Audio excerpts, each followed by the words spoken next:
সবাইকে পবিত্র রমজান মাসের শুভেচ্ছা। আপনাদেরকে যদি জিজ্ঞেস করি যে আজকে সেহরিতে কি, কি খেয়েছেন? কে মাংস খেয়েছেন? কে বিরিয়ানি খেয়েছেন? আম কে মাছ খেয়েছেন?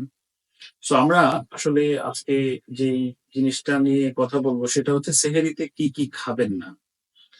আমরা যদি দেখি রমজানের সবচেয়ে বেশি কষ্ট যেটা হয় সেটা হচ্ছে দিনের বেলা আপনার গলা শুকিয়ে যাবে। মনে হবে যে পানির তৃষ্ণা পাচ্ছে।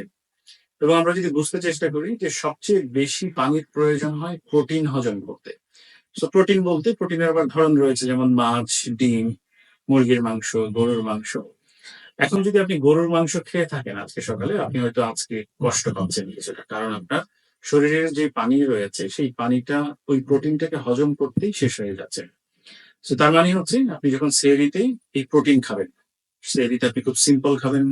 আপনি একটু ভাত খেতে পারেন, তরকারি খেতে পারেন। এরপরে আপনি পানি খেয়ে ঘুমিয়ে পড়বেন।